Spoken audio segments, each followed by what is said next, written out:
The massive cheetah's amber eyes locked onto Nola, the golden retriever who had raised her. For a heartbeat, the world narrowed to the thin line of nose and whisker and breath. Everyone inside Riverbend Wildlife Sanctuary held their breath. The keepers, the vet techs, the volunteers, waiting to see if wild instinct would drown the memory of a dog's warmth, or if some softer thread would still bind the predator to the one who had nursed her. What happened next left the entire staff shaking, some of them weeping openly. It began 3 years earlier, on a rainy night when the director's phone rang and nothing in the call log hinted at the small, impossible family that would grow from that one desperate moment that a litter of cheetah cubs had been found in the bush after their mother died in labor. 2 cubs were gone already. 3 remained, blind-pawed, minuscule, wailing like moths trapped in the dark. The rescuer's voice over the phone was thin and urgent. "They won't last through the night without milk," he said. "We need help. We don't have a means to keep them warm." Riverbend took in injured and orphaned animals more often than anyone liked to admit, but a neonatal cheetah is a different kind of responsibility. They need heat, constant feeding, stimulation, and most of all, the chemistry of nursing. Human hands can bottle feed, and loving humans can ferry them through the first fragile weeks, but without a lactating surrogate the odds are steep. Director Elena Morales sat at her kitchen table, the rain punching the windows, and thought of the one animal who seemed to carry mothering like a steady ember. A golden retriever named Margot had recently weaned a litter of her own and was the sort of dog who loved mornings and milk bowls and was so soft in the face that volunteers joked she could coax a plant to bloom by winking. She had a stoicism about her, a maternal gravity that made people leave their troubles on the bench and go tend to the work at hand. Elena drove through drizzle to the rescue site with a crate in the back and a small hope in her chest. The cubs were the size of kittens, all thin, pink bellies and closed eyes. They smelled of the bush and the slick damp of new life and grief. Elena brought them to Margot's kennel, set them gently against the dog's warm belly, and did the thing veterinarians sometimes do when they have run out of rational options. They let the older mammal meet the newborns and see what happens. People in sanctuaries will tell you clinical notes and charts have limits. There are times when you remove your gloves and offer softness because the ledger will not solve everything. What happened next felt like a reprieve from the world's ordinary rules. Margot, who had spent her life asking for belly rubs, sniffed the tiny bodies and began to lick them with the old, patient, maternal ritual of a dog who had been made to nurse. Her nose tucked under a rump. Her hot breath warmed a shrinking ear. In a pattern older than the veterinarians could neatly describe, the cubs latched and began to nurse. Their mouths latched to warmth, and with each tiny suck they took in what might buy them another day. Margot shifted, curled her belly around them, and in a way that looked both protectively canine and astonishingly maternal, she slept with the cheetahs piled against her. For the next 8 weeks, the dog became mother in a way that changed everyone who watched. She cleaned them at dawn, gently corrected their teethy exuberance with a soft vice of a mouth, and tolerated their endless tumbles as if it were a duty and an honor. The sanctuary staff, who had seen a lot, found themselves whispering about Margot at night, as if she were a miracle. Volunteers knelt in the grass to watch cubs the size of loaves chase her tail and pounce on her floppy ears. She corrected them with soft nips and returned to her job of maternal presence without complaint. The cubs, who came to be named Nola, Sephew, and Kindy on a vote that included the whole sanctuary family, began to develop the jittery, explosive energy that is cheetahhood, downbending crouches, lightning-quick lunges at a flap of fabric, and the shy, patterned coyness of a species built to trust speed over stealth. Raising cheetahs in the company of a dog was never meant to be permanent. There is an essential truth in wildlife care.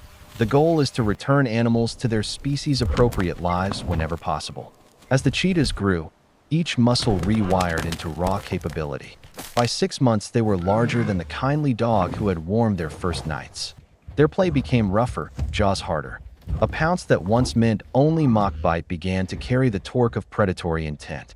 Staff watched small interactions with a rising unease. There were nights when Nola's fangs caught Margot's ear more sharply than seemed like play. There were afternoons when Sephew lunged for a stray curtain and Kindy's shoulder slipped with a human-sounding yank. These were not warnings of immediate danger. but the lineage in their bodies was. Predators learn to kill because they must. The sanctuary, with a heavy staff meeting where everyone showed up with the taste of coffee and the ache of the decision in their mouths, voted to prepare a transition that on a cool morning when the light lay low over the grass. Staff moved the cubs to a larger, more cheetah-appropriate enclosure. The separation broke a dozen human hearts. Margot stood at the fence for days and let out long, plaintive whines that echoed across the compound.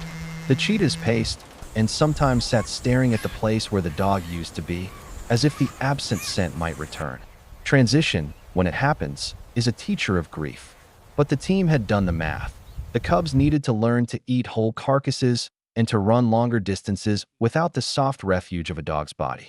They needed to remember that their fate was not to curl in the middle of a kitchen, but to make the plains their home. Even if that destiny came years from now, years did pass. The cheetahs grew into the lithe, aerodynamic splendor of their kind.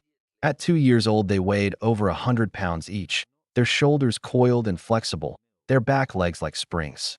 The sanctuary's monitors were full of sprint records and practice runs.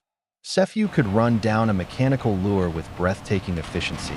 Kindy's head twitched like a ruler when she calcified a turn, and Nola developed the amber stare that marked an adult predator. The keepers taught them to hunt in a controlled environment, introduced them to the idea of stalking, the elegant geometry of a chase. They learned to avoid the fences and to use the space in ways that made their muscles sing. Margot aged in a companionably slower tempo. She would wander the paths near the cheetah compound and lie on her back, exposing belly to the sun like a small, confident island. Once a day, she patrolled the perimeter and paused at the cheetah fence, sniffed, and then kept going.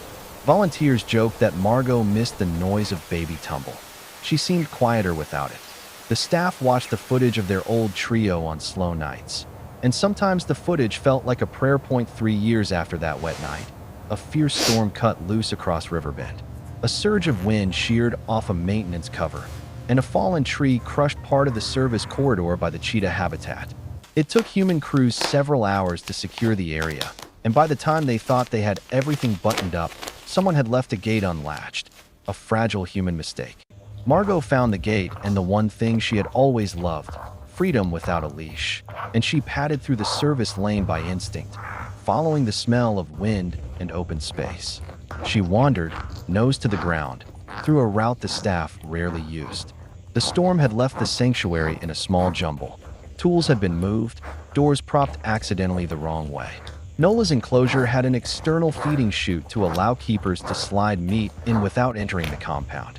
The chute had been secured, but a storm-battered latch had come loose. By the time the night staff noticed Margot's absence, it was too late.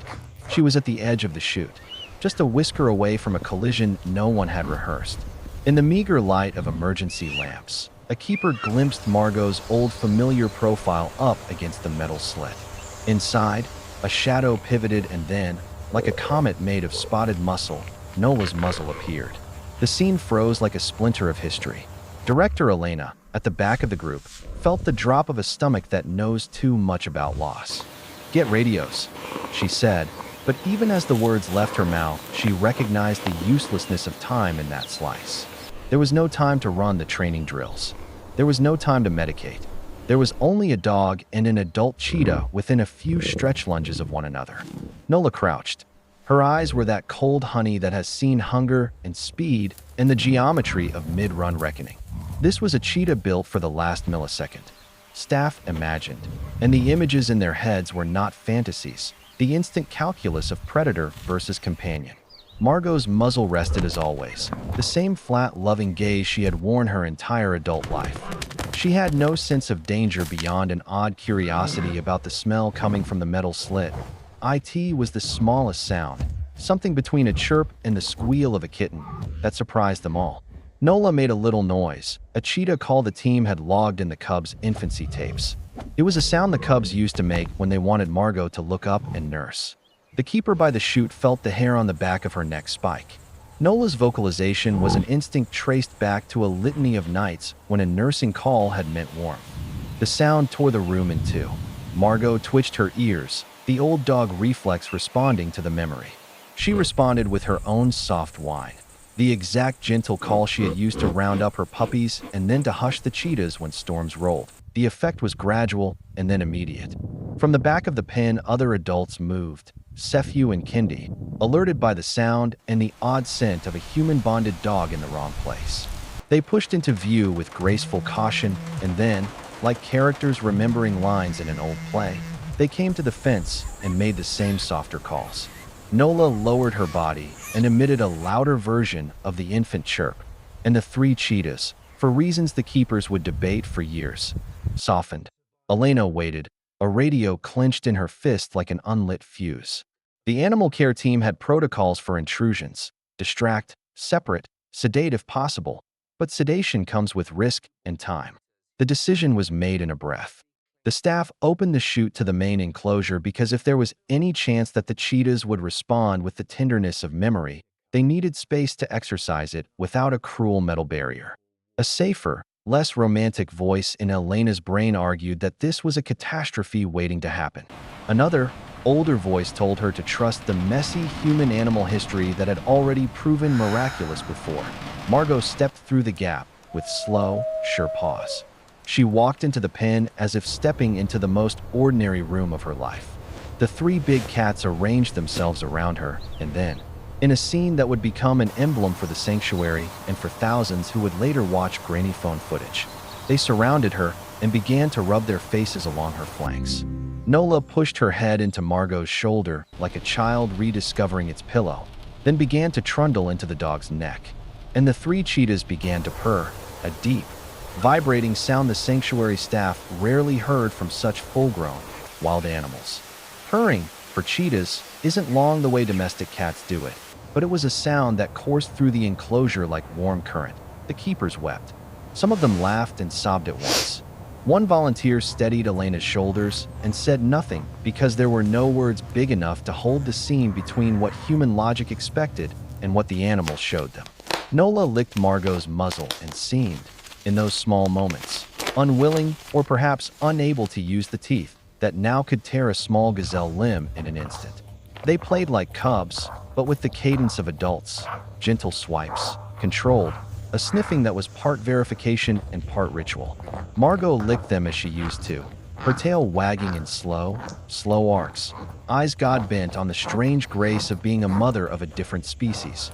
After the first hour, everyone grew cautious. The animal care team inserted themselves at the fence and watched while vets monitored body language and heart rates. The cheetahs were calm, their pupils not dilated, their movements without the sudden spike of predatory calculation that the staff feared. It became a supervised visitation. Margot and the cheetahs would be reunited under watch 2 times a week for short periods, to maintain the social bond without risking the inevitable friction of adult wildness and domestic softness. News traveled. Footage of the reunion leaked, a shaky clip filmed by a volunteer from the observation platform, and went viral. People arrived at the sanctuary with cakes and flowers. Donors called wanting to fund more secure enclosure maintenance. Journalists visited and asked about imprinting, about the ethics of cross-species maternal bonds. Wildlife scientists debated on panels whether the cheetah's responses were innate echoes, habituation to human presence, or something deeper, a memory of early life imprinted by the smell and the feel of Margot's body. Some argued for caution, urging that the cheetah's future rewilding might be complicated by human-bonded behaviors. Others, eyes soft with the memory of the footage, argued that the world could use more examples of the porous, surprising edges between species. The sanctuary formalized a plan. Because Nola, Sephew, and Kindy had been raised in a human environment, complete reintroduction to the wild was either impossible or inadvisable. They were too habituated to human hands and too used to the careful predictability of a sanctuary's meals. Still, Riverbend kept them on a regimen that emphasized natural behaviors: longer runs, live prey hunts in a controlled circuit, and enrichment that mimicked the surprises of the bush. But the supervised visits with Margot were kept as a cultural and emotional practice at the sanctuary. They served a purpose beyond nostalgia. Margot's presence, they argued, provided a rare kind of emotional regulation for the big cats. She was not a replacement for their species, nor a solution for wilderness release. But she had been a life-giving presence at the moment of their birth and had imprinted in their bodies a kind of safety. Margot aged into her role with a certain dignity. She walked slower, gray teeth peeking in a gentle smile, and she took to sleeping on the observation deck, where she could see both the big cats and the staff who had been her protectors. On days when the weather turned sour, she padded into the pen and lay flat as the three cheetahs sprawled around her like petals. Children who visited the sanctuary, those that came with wide eyes and hands sticky from snacks, would sometimes stand by the fence and watch them. The volunteers worked with school groups to teach about wildlife needs and human responsibilities. People learned through the trio that the world is not a simple ledger of predator and prey. Instead, it is a braided thing in which bonds can cross species lines and where care, in whatever shape it forms, has consequences that ripple outward. There were practical lessons, too. The sanctuary beefed up maintenance protocols, added redundant gate checks, and created emergency plans for similar lapses. Rules were tightened, and staff time was reallocated so that no gate could be left unlatched again. Margot's wandering had been an accident, but the danger it exposed was real. For all the very human awe at the reunion, there was also a sober reworking of policies to ensure the animal's safety.